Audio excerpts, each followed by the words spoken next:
I would now like to invite Cecilia Olney. Are you here, Cecilia? There you are. And Cecilia, of course, is extremely well known to all of you, and you are the Senior Vice President for Sweden-India Business Council, and you're also leading this whole initiative called SciTech, which is the Sweden-India Business Council and its tech startups and investors ecosystem. Now, in the last session, they have mentioned SciTech many times as one of the key platforms that connects Sweden and India. And I know you have a fantastic background of introducing wine to India, and now it's going to be about building this big technology bridge between the two countries. Cecilia, you're a star. So great to have you here. Thank you so much, Sanjay. It's so good to be here. This panel just before was truly music to my ears when you were talking so much about innovation, about bridging Sweden and India, and also building ecosystems, and in particular around Sweden and tech community. I think, 4 out of the 6 people on stage were actually part of just Sweden India tech community. So yes, Sanju, thank you. You did say, everyone knows Cecilia, but I'm not sure. I don't think everyone knows Cecilia. So I'll give a few more words about me and why I'm here on stage today and what I do. As Sanju correctly said, I'm working with Sweden-India Business Council. I head up Sweden-India Tech Community. I live in Mumbai since 15 years. I'm from Karlstad in Sweden, but Bombay, as I call it today, has become my home. I went there for the wine industry, but yesterday I work a lot in the tech space, invest in tech, and I just live and breathe connecting Sweden and India in particular. So Sweden-India Business Council is a network of members. We have about 130 members that we support, in particular in India, but also some that we support globally coming out of India. And we are not only a membership network, but we're also the secretary for India-Sweden Business Leaders Roundtable, which is a network of 40 Swedish CEOs and 20 Indian. We have 4 co-working groups, digitization, skilling, smart citizen defense. And we have Baba Kalyani on the Indian side as our co-chair and Marcus Wallenberg on the Swedish side. We're also as you've heard before, we are steering this Sweden-India Transport Innovation and Safety Platform by R.T. Davis, who has been on stage multiple times. So her, for sure, you would know by now. And to kind of connect these large corporates and CEOs with the startup and the tech and the investor ecosystem, which is very close to my heart, we created Sweden India Tech Community. So that is a network of about 150, everything from startups, scale-ups, grown-ups, academia, investors, incubators, media, influencers, and so on. And we, with no further delay, have a panel which represents Sweden India Tech Community. And first on stage, Pradav Kosori, please join us. And then, of course, Anu Bajaj, who is joining us. And then we have Christer from Wipro is also joining us here on stage in Stockholm. We also have online with us Samir Pittalwala, who is joining from Mumbai, and Srinivas Kolipara is joining us from Hyderabad. So indeed, we have a global panel here today, and we're going to talk about ecosystems. So here today, the reason why we're here in the first place is actually to grow, as you all are, knowing the ecosystem between, in particular, Sweden and India. And that's an initiative by Sanjay Malhotra and the Indian Embassy and Indian Limited, with support from so many partners. And therefore, we'll focus on, in particular, this subject. So on the topic of ecosystems, I want to welcome you all. And I'm really looking forward to this discussion, where we are going to hopefully inspire some of you. And ideally, by the end of the day, have you all a part of this ecosystem that we're building. So Anu, I thought first I'm going to ask you a question.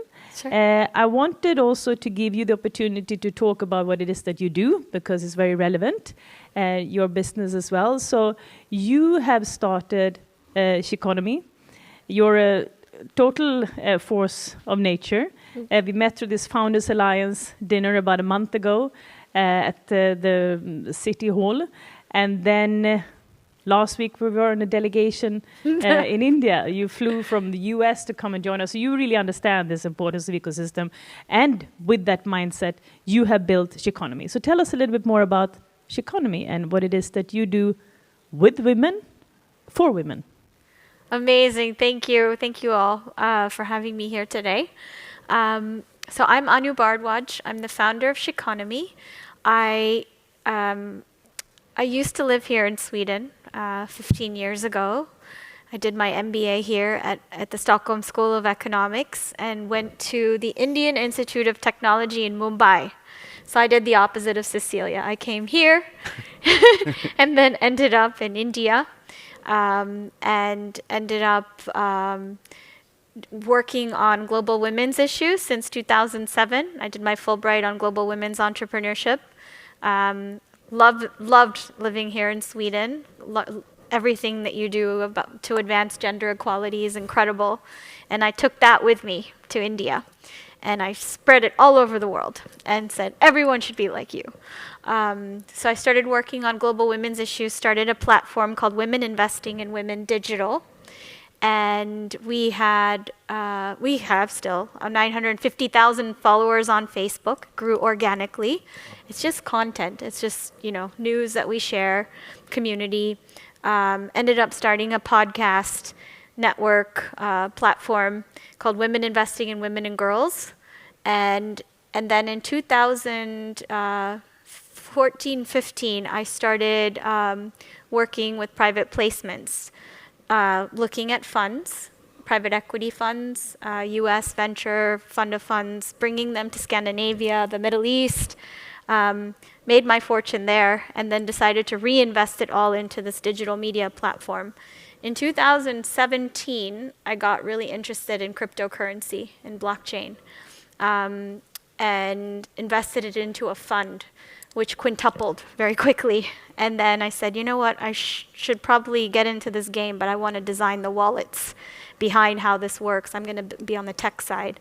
So I started building a wallet and built a women's wallet. And one trip I was traveling with my daughter, Arya, and she said, Mommy, I want my own wallet. Basically, like, this is how you're going to teach many women if you teach the kids about this. So got involved in building a children's wallet also. Co-chaired Blockchain for Impact at the United Nations, and we introduced crypto for kids there. And then this was just before COVID. So long story short, fast forward, I was homeschooling my daughter. Zoom school, Google Classroom wasn't working. And the question came up at the table, what happens to kids who don't have access to Wi-Fi? What happens to kids who can't get on computer? How do they learn? Fast forward, we said, the way that we can teach these kids how to learn is through podcasts. Why not listen, learn, and they can earn tokens themselves? And we had a team in India who'd already started building my wallets. We had content from Women Investing in Women. And we decided we're going to bring the two worlds together and create this app called Sheconomy. And it's listen, learn, and earn. We had content that was donated to us in English, Spanish, and Chinese. We have about 500 podcasts. Built it on Android, iOS, KaiOS, and now Reliance Jio has come in as our newest partner. This is why we were in India. And the announcement is we're going to be going into 150 million devices, low-cost devices, $10 mobile phones, $100 laptops. This is the potential of launching in India, so the other way around. So it's full circle. Met Cecilia 3 weeks ago, ended up on this delegation, closed the deal with Geo, and now I'm here with you. We're very happy to have you here with us, and Wow. it's been quite a journey just to join what you've been doing over the last. Yeah, I think a round of applause. It's remarkable. Impressive. Thank you. Yeah. Thank you. So very excited to have you part of the journey. You really have been, I can see from the way that you work globally that you're really, maximizing the use of your ecosystem. One person that you knew, of course, in India is the legend Srinivas, who in India, very few people would not know him if they're in the investment tech startup ecosystem, because Srinivas sits in Hyderabad and he started T-Hub. So we were fortunate to all meet together last week in Hyderabad. But I thought, Srinivas, now I'm going to give the word to you to say a few things about what it is that you have created out of Hyderabad. You wear quite a few hats, but I'll leave it to you to share this with the audience. Amazing story. Thank you so much, Cecilia. Glad to be here. Wonderful to be on a panel with people I know who are kind. So I've done a bunch of different things in life. I've been an entrepreneur myself. I've worked in Silicon Valley during the dot-com boom and the dot-com bust. I've been in biotech, I've been in software, done a bunch of different things, right? But what brings me here to this particular panel is the fact that over the last 10 years, I focused on how do you build ecosystems from scratch, as opposed to organic growing of ecosystems like, the typical Silicon Valleys of the world. So Telangana, the state that Hyderabad is in, was a new state when we started this entity. Lots of potential for the ecosystem, but we didn't really have anything tying all the pieces together. We had great colleges churning out some really, really smart people. We had a lot of large multinational corporations like Microsoft with back office. Lots of money that could be invested into these startups, but didn't really know where to invest it. And so T-Hub was designed to build that ecosystem, to really connect all those dots together to help our entrepreneurs to scale. Of course, what that means is you also have to go global and give them market access wherever they require it, and also become a welcoming partner to startups that want to come into India for the first time. And so, that's my story and the story of T-Hub in a nutshell. Thank you. So last week we had a delegation with Sweden India Tech Community and Sweden India Business Council. We visited T-Hub. It was the first time that I visited it. And I was just so impressed to see what it is that you built with the whole ecosystem, from the startups to the investors, to the government, to the academia, and so on. We're all quite blown away. So looking forward to hear more from you a little bit later. But of course, it's difficult sometimes to sit in Sweden, though, and work in India, or work in India and work globally. But someone that has really aced it is sitting here on stage today, and that is Pranav. So Pranav, he is half Swedish, half Indian. But that doesn't really make any difference here. He's having a company. He's started first Flick, and then he started a company, Brandy. He also sits on the board of Sweden India Business Council, a Swedish company that has made quite a noise in India. You have so many clients, you're doing a lot of work, and India has become, I've understood, a focus market for you. So I thought it could be interesting for the Swedes, or the Swedish companies sitting here, to get some ideas and some knowledge about your company and yourself, as you have done so much great work in India. And you don't need the mic, so you can just speak. Thank you. Thank you so much for having me. It's lovely to be in such a fantastic panel. I think, my name is Pranav. I'm half Indian, half Swedish, as Cecilia said. I've started several different companies, one of them being Flick, which is a wireless shortcut button that can trigger any one of your functions on your smartphone with a single push of a button. That's a global company, hasn't been focusing on India, but it was during that journey that we kind of came to this light bulb moment where we understood that a very underutilized tool in the marketing world is our consumers. We all know that word of mouth is very powerful and that it influences us in our purchasing decisions. But what we saw building these companies, or when talking to friends that are building companies as well, is that there's no software out there today that helps brand kind of engage and turn that positive word of mouth on social media, so you can use it as a marketing force in your marketing activities. So that's what we do. We have built a software platform where we help large brands in India like Swiggy or Puma and several others to get their consumers part of the discussion or around the brand, to kind of lift the brand's visibility. And this is not influencer marketing, which a lot of people think immediately when they heard about this. This is regular consumers like you and me talking about it. But yeah, I also sit at I'm honored to be part of the Sweden-India SIBC board, which do tremendous work. I think I'm one of the startup representatives in that board that try to push the organization towards it, together with Cecilia and a lot of other members. I think it's super fun. I've been in this industry for such a long time. We're not that many Swedish startups that are looking at India as a target market, but we see more and more coming. I remember the first time I met Allan, the founder of Truecaller. It was actually in this room at India Unlimited. So I believe, having these occasions and gathering all of us that try to do something bilaterally is super important because he gave a lot of insights to us, and he has helped us in our journey to do that. So hopefully we can give back, and I think it's fantastic that we have these gatherings. Thank you. So I agree. And we met for the first time, I remember, in India when I had just joined Sweden-India Business Council, and you came down one of the first visits wearing the hat of Brandy.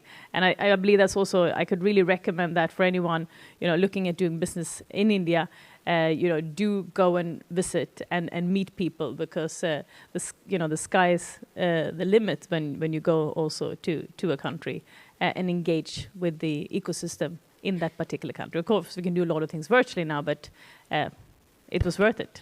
And you come so often, you come to India all the time now. Yeah, I mean, I love it.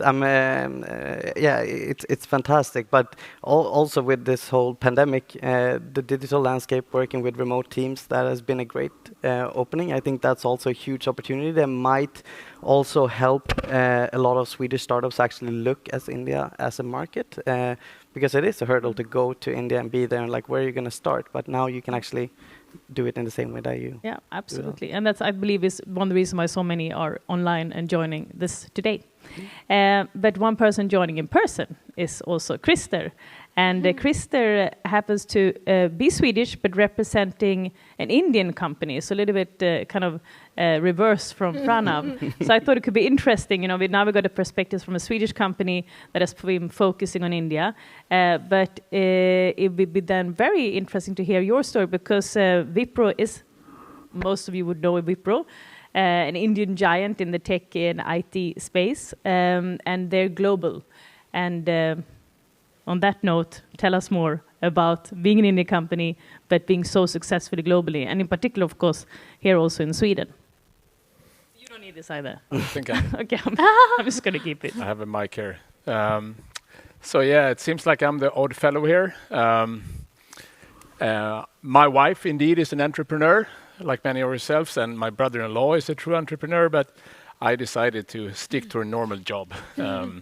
Someone has to secure some degree of cash flow, right? So anyway, yes, Wipro is indeed a global SI services company offering IT and consulting services, 250,000 employees, so indeed a giant. And of course, we work with the ecosystem broadly, basically, to be able to offer end-to-end services, being a services company. And we work with the large ones, the hyperscalers and so on, but also smaller ones and startups. Right now, we maintain a database of, I think, more than 2,000 startups globally, with whom we, maintain a close contact, and we follow them closely for potential partnerships, based on specific requirements from our customers. And I think we have around 60 active go-to-market partnerships with those startups right now, where we together bring the solutions to our clients.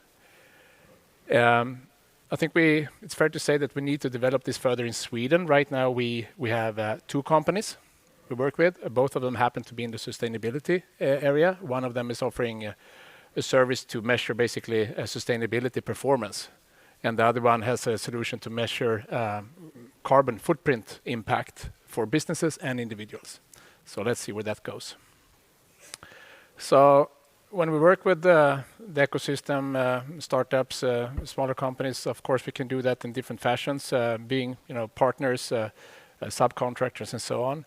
And we constantly look for for new partners. And maybe we can come back to this, how we do that. But of course, we have a network of virtual, VC companies and so on. But I think what we need to develop is probably not only the contact with those, incubators and so on, but also organizations precisely like Sweden India Business Council and maybe municipality and government organizations. So that's where we want to see how can we together find potential partnerships.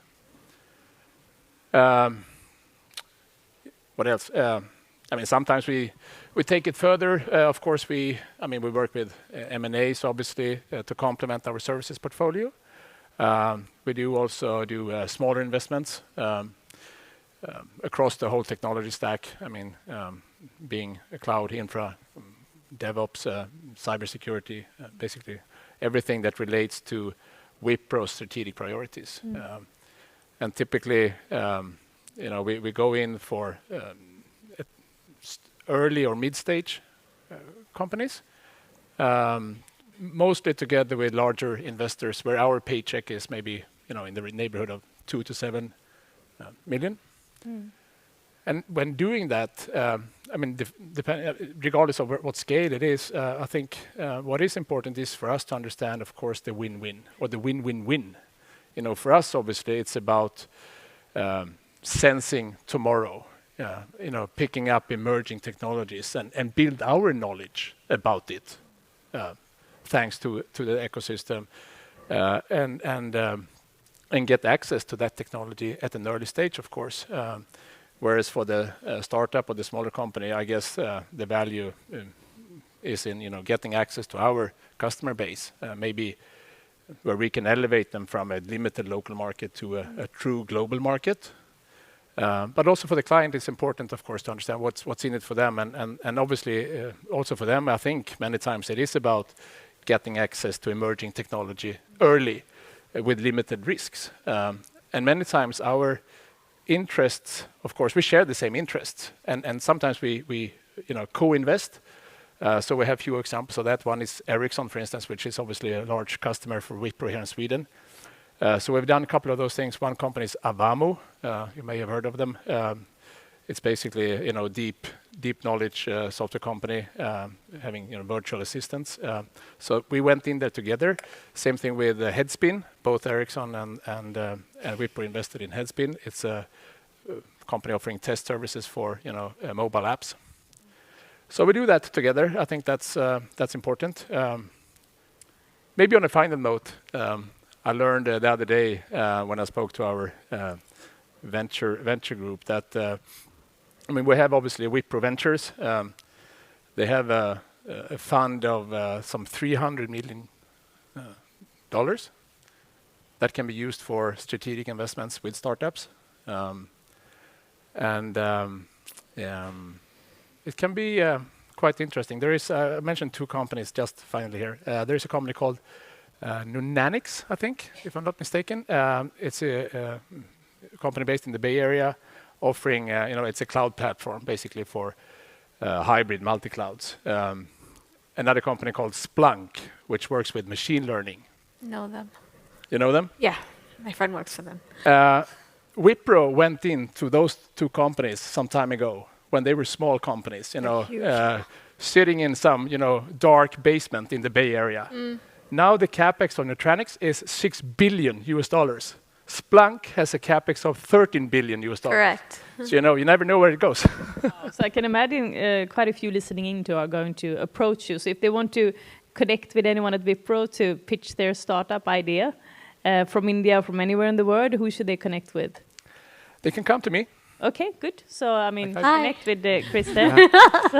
so he could, really help you scale. And that's what, Wipro does in so many ways. And I know that you have a very interesting story as well. I'm going to come back to that because I find it very interesting when you also are a part of an ecosystem and you have worn so many different hats living around the world.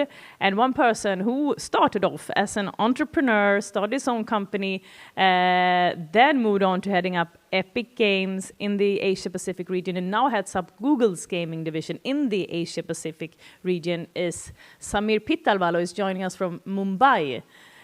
So I thought, what's interesting about you are, of course, many things. But we met through Soho House. We were on this committee of Soho House in Mumbai, which is also another great network and ecosystem around the world.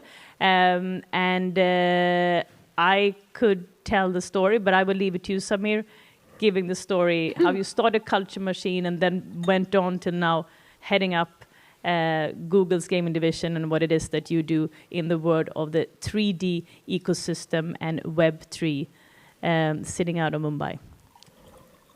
Thank you for that, Cecilia. It's a good enough intro, I guess. Yeah, the short bio is really that I'm currently an entrepreneur in hiding.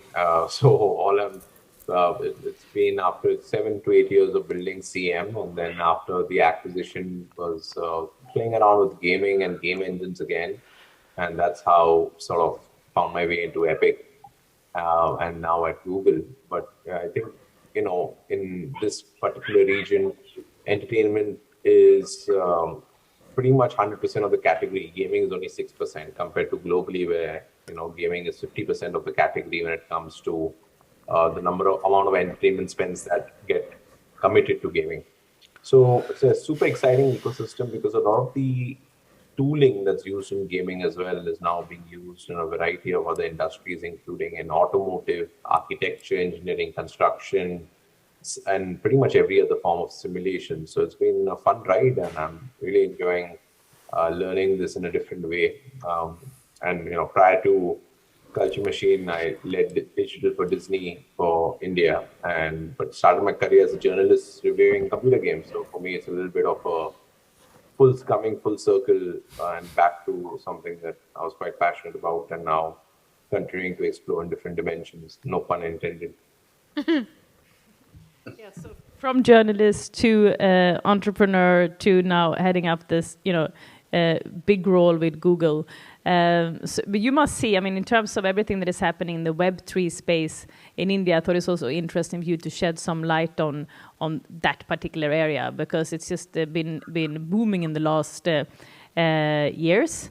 So maybe if you were, because the ecosystem in Web3 is a little bit more open, according to me, but not so easy to navigate. So just a few words maybe about the Web3 space in India, because you have another minute. Yeah.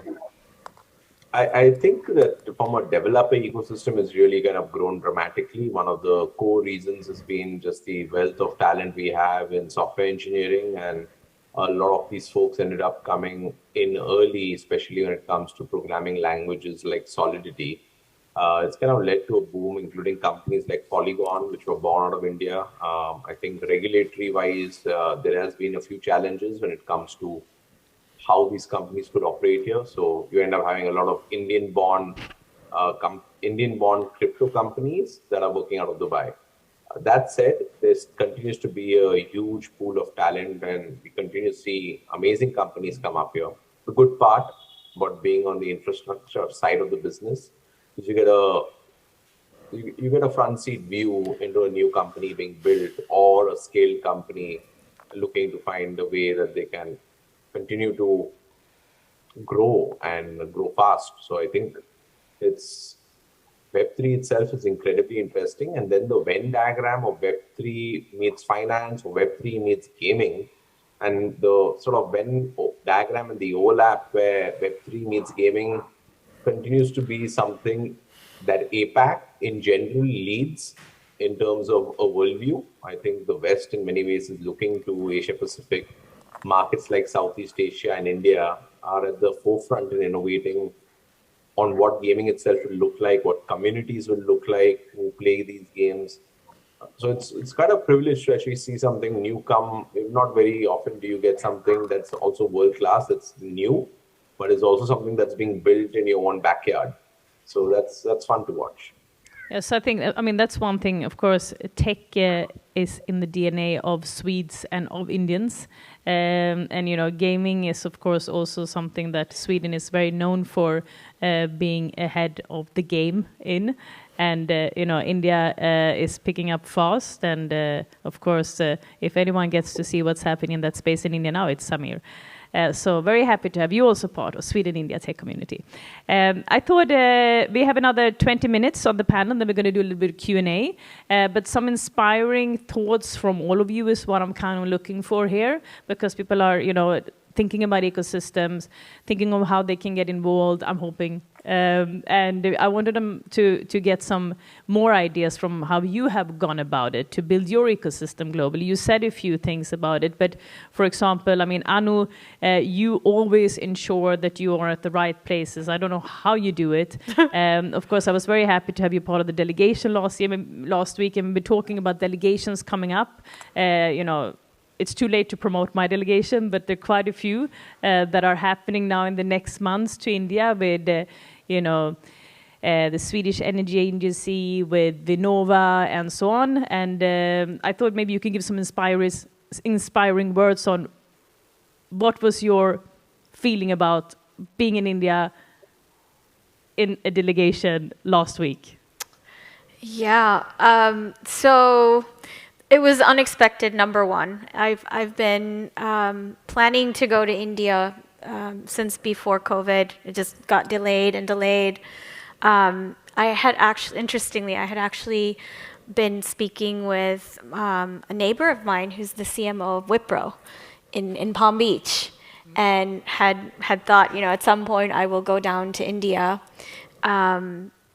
And also thought, maybe I'll go to Mumbai to go meet with Reliance.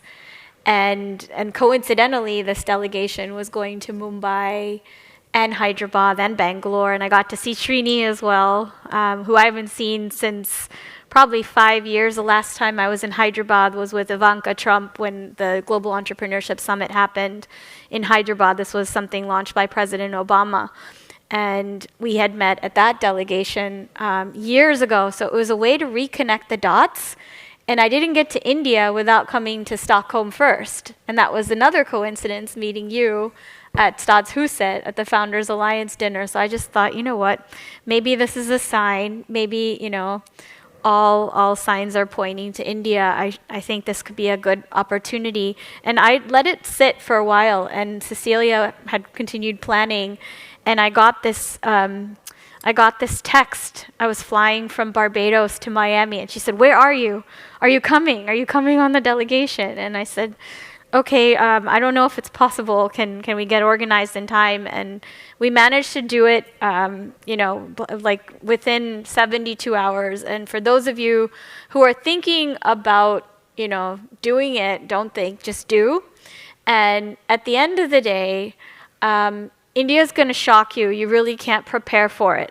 There's nothing you can do mentally. Like when you get there, it's going to be everything opposite, everything happening all at once. And so you just have to jump in. That's the only way to go. And I highly recommend going with someone like Cecilia, who's so patient, who's so knowledgeable. She's a native. She's lived there longer than I have. And I spent quite a bit of time in India. So I think the delegation overall, I felt I was in really good hands. I spent every second of my time was worth it. For my space, Spotify is of interest, and we went to their headquarters, and so I got to see what they were really doing and what they were really not doing. So for you, I would highly recommend, if you're going to dive into this market, really go in with your eyes open. Otherwise, it's going to be a rude awakening if you don't. Yeah, wise words. So, if you're considering going to India, don't think more about it. Just go. And if you can go on a delegation, it's always good to have a little bit of hand-holding. And other people's maybe not going on delegations. I was thinking, talking a little bit more about inspiring thoughts. A few words from you, Srinivas, of course, who we met last week. But you built so many things in India, but also globally. Some advices, not about delegations or anything in particular, but something from you in regards to your journey, and some advices to the audience on how to go about it, being part of ecosystems, building ecosystems globally, because you, if anyone, has done it right. Wow, thanks. That's a really open-ended question, and there's lots I could say. I think, a couple of things, right? One is, figure out what you can do to help other people in the ecosystem as well. Obviously we focus on what we can get from it, but where can you add value to somebody else? And what you'll find is that in the exchange, you'll both come out wiser for it. I think obviously do your homework as well. See what's around you and where you can contribute, but also be very, very clear about what you're asking from people that you want help from. One of the things I find is very often people don't have their questions clear as to exactly what help they require. If you leave it too open-ended, it's really hard to get the right set of advice from people. But yeah, just be open to stuff, explore, be willing to look at things you might not have looked at as well, I think is another piece. Very often we're very focused on specific things we want. But the beauty of ecosystems is that there are so many people doing diverse things. You never know what you're going to find that could actually make the difference and make a substantial leap versus an incremental leap. Again, there's more I could say, but I think I'll leave it there for now. No, but I think this was kind of what we wanted to hear, and it's truly inspiring to hear it from you. And hopefully there are people listening and taking your advice and following it, so they can also be a global player. On that note, global players, of course, Christer, you have, and I said that earlier, been and are a global citizen. You've been living around the world, and I think many people are looking, okay, one day I want to have a job as Christer at Wipro and be so powerful so that I can also turn, small startups into, unicorns. So I actually, on a personal note, wanted to understand your journey on, being from, I don't know, where in Sweden? Where are you from in Sweden? Born in Stockholm, raised in Örebro. Okay. Gnällbältet. And my grandmother was from there as well, so we're allowed to say that. And your journey, tell us your journey, inspire others so that they one day might sit on the chair and talking about their global achievements. All right. I went to Ericsson for my master's thesis at university. And then they wanted me to stay there. I was hesitating, but I realized it was the low-hanging fruit, so I accepted, and I stayed there for 17 years around the globe. I was based in Europe, Middle East, Latin America, Asia, Africa. At Ericsson, you traveled for 17 years globally. I did travel with Ericsson for 17 years until I left the company some 10 years ago, and after that I was with Accenture for a couple of years, and then I really told myself that I need to settle down and be with a local company. And indeed, I was. I went to a smaller company in Sweden. I was there for a few years, but then I was missing the bigger picture, the global picture, the international business. So when Wipro reached out to me, I realized it was a good choice. Well, yeah, I believe. I mean, I think I know it's a great company, and I have so many friends working with Wipro globally. Okay, so that's your journey. That's how you got to where you are today. And any line of advice? Is it to join one company? One learning maybe, perhaps picking up on Anu and Srini, what you talked about. Be open and I think talking about what we do here, the ecosystem. Working with an ecosystem actually means that one day you are a partner, right? Next day you are a customer, and third day you're a vendor, and then all of a sudden you realize that you are competing. So especially working with the slightly larger firms, that's the reality. So as I explained, being in a large company like Wipro, of course, it's fantastic to have all the support mechanism, all those Wipro ventures and ecosystem, and all of that. But really, I think what is important, and that's maybe most important learning from being in different places around the world, is the personal connect. And I think that is true, not the least for building an ecosystem. It's about building up that trust, isn't it? Because handling this co-opetition or whatever you want to call it is a bit, intimidating and can be quite tricky, isn't it? So I think for me, I realized it's so important to be authentic, be honest.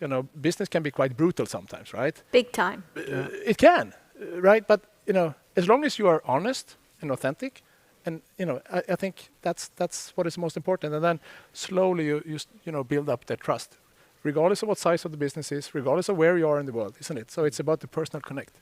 That's my, I think, most important learning after so many years. No, it's a great. I mean, there's someone said that you need to also be nice to everyone. I mean, you don't obviously have time to talk to everyone all the time, but be nice to everyone because you don't know who you might need one day. So it's also about personal connect, positivity, and continuing building. So that was interesting journey that you have there, and great comments. Pranava has a little I think like something sorry I think like one thing that I always think about, and I always damn myself after being on stage like this, is not talking about the failures, right? Like we talk about all the successes, right? It's I always hear this word like there's 100 unicorns in India. Like we always hear that, but there are thousands of companies that are failing, and that doesn't mean that they are bad entrepreneurs. It's just this is the way of life of building a company, right? I think, and I think coming back to you is just diving right in there. If we talk about our journey as a company, I mean, of course we had built companies before, but India was completely new for me and Douglas, my co-founder of Brandy. We didn't know India that much. Like, of course, I'm half Indian, but that doesn't give me that much cred. But we really, we took a flight to a really small city. In a small city, it's 300,000 people living in that city. But in India, that's a small city in a rural part of India, in Andhra Pradesh, close to Telangana.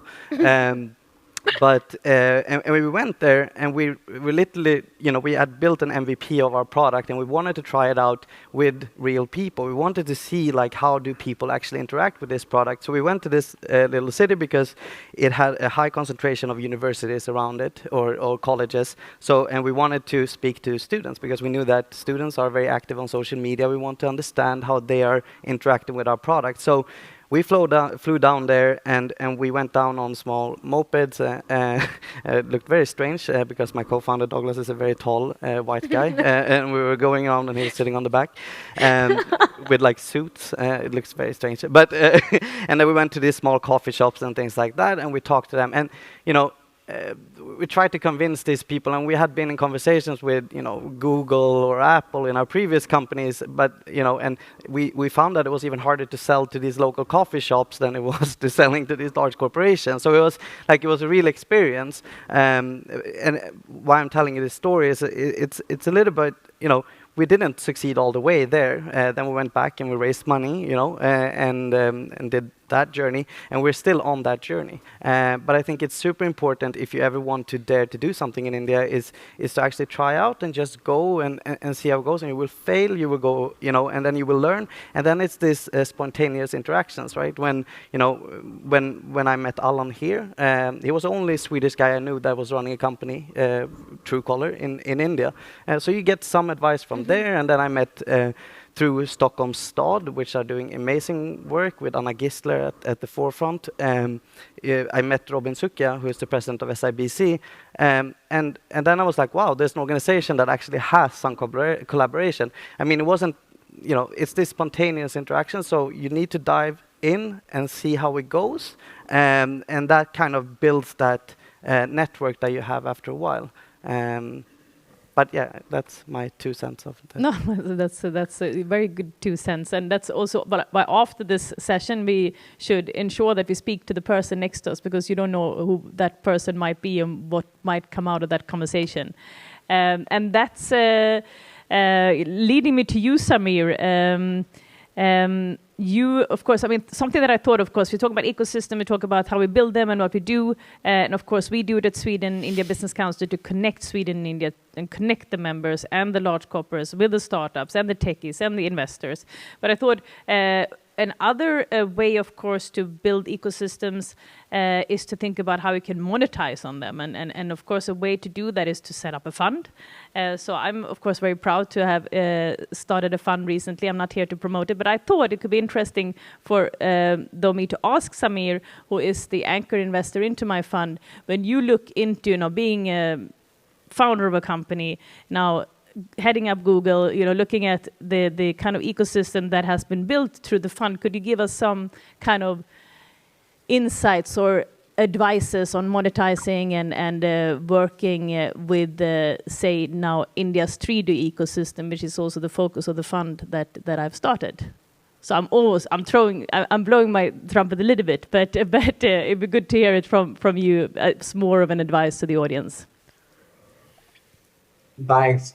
I think, the whole routine of having some sort of a karma jar, which you always keep filling and don't end up doing withdrawals from, so do more deposits. That's true a lot. So for any founder, right, what do they need? They need access to quality people. They need access to funding and, somebody to be there along the journey. And especially in markets like 3D, which are growing dramatically globally, with folks focusing on the metaverse, a lot of the companies end up not being visible to venture capitalists because they haven't either grown up playing games or they have regarded them as just playthings. And as we know, all fun things and great things in technology end up starting as things which are just fun to play with. And a lot of the technology is now being used, as I already mentioned, in a variety of sectors. So, having been a founder, I think the value I kind of find in doing this is the ability to pay it forward.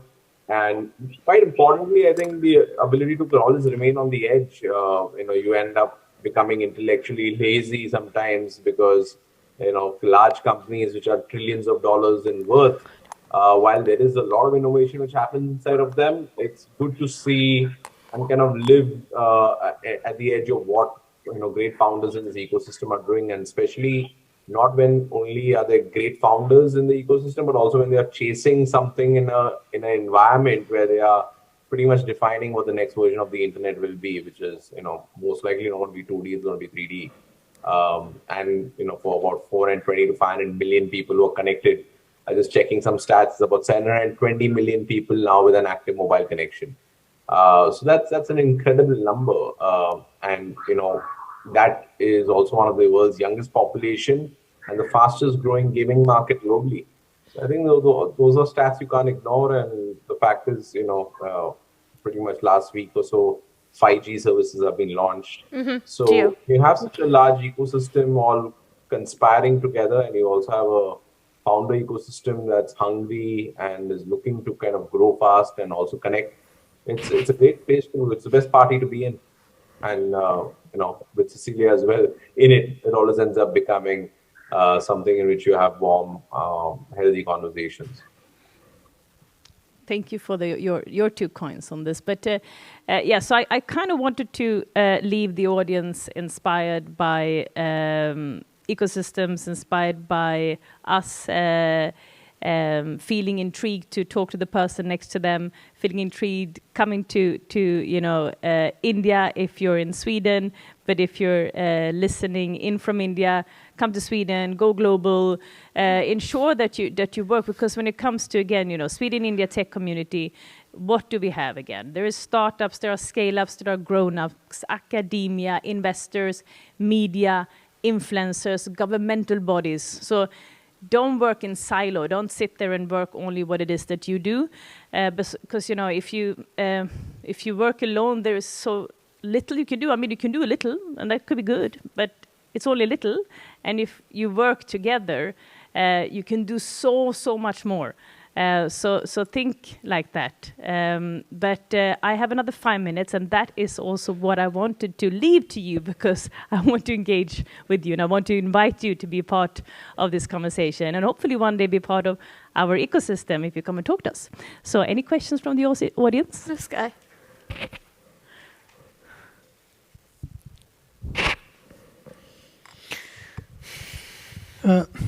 My name is Thomas Kapadia. I have worked with Ericsson during the early days of mobile telephone communications. And I'll just give you a little bit of experience from a meeting with Airtel in 1995, where we from Ericsson sat there, myself an Indian and the Swedes, and Mr. Sunil Mittal, who was the chairman of Airtel, sat there. We presented our case, and he went. Every time we said something, he went. And then we came out, and the Swede said, "That was terrible. Did you see him? He said no to everything." I said, no, it's okay. That's fine. This is the rhythm of life. So my question is, how do you digitalize the rhythm of life? Sorry? Digitalize. How do you digitalize the rhythm of life? You need to know that if you want to go to India. Okay, how do I digitalize the rhythm of life? I mean, we're here today. I mean, I live in India, but I'm joining my fellow Indian friends online. So we've digitalized that. I flew in yesterday from India. I'm working also on more things in the metaverse, so to speak, so that I can be in Sweden when I'm in India because I love Sweden, and I can be in India when I'm in Sweden. So I think it's kind of the Jugad innovative way that we need to work to digitalize and ensure things happen that we want to have happened. But it's a lovely question, very philosophic. Cecilia, 2 words. I have some maybe answers from the audience. We have better answers. Yeah, I think my mic is working, right? Uh-huh. So you may know that Ericsson precisely is actually doing some extremely interesting research now in precisely what you talk about.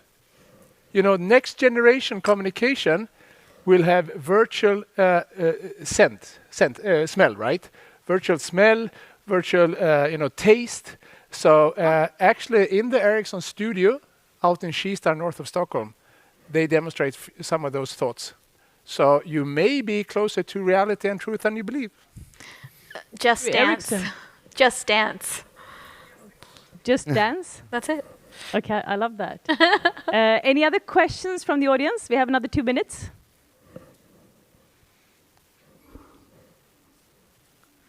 We covered everything. No questions? Gaga. Any question online? Just dance. Well, then I will leave it to... Okay, here we have a question. I see many hands now. Oi.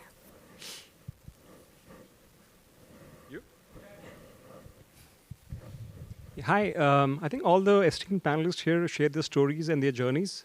I would love to know your journey, Cecilia. Yeah. Okay. That's what I said, but I did say a few things. Yeah. So as I only have another minute now. Oh, the Sula journey was, I'm from Karlstad, but I worked with wines, but I was in Sweden, 10 million people, at that time probably 9 million people, looking at, I wanted to create an industry in a developing country.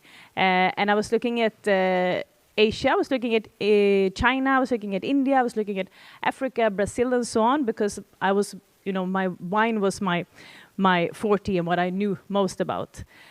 And then I was approached by this gentleman in India that had started a wine company to come and work with him to make his dreams come true. And I moved to Mumbai or Nasik, where the vineyards are, in 2007 to join Sula. And at that time, we were a small company, but today we are India's largest wine company with 65% market share. And we have hotels and restaurants, and we have music festivals. And in 2019, just before the pandemic, we had 430,000 visitors, which makes Sula Vineyards in India the most visited winery in the world. No other winery has that number. So that's also like inspiring. If you go to India, there's a lot that you can achieve if you do it with the right people and with the right mindset. Mm-hmm. But that's my journey, how it started. Then, of course, now Sweden-India Business Council, connecting Sweden and India, investing and doing other things. But here on stage today, of course, most excited I am to be here, connecting Sweden and India. Vinsad Jumelotra at Indian Sweden Innovation Day. Yay. Thank you so much for a lovely panel discussion. Looking forward to seeing you somewhere in the world, back in India or virtually, dancing digitally, what do I know? But here today, if you are, we have a mingle, and I would love to talk more with you about what we do so that we can involve you in this Sweden-India ecosystem. Thank you, and namaste.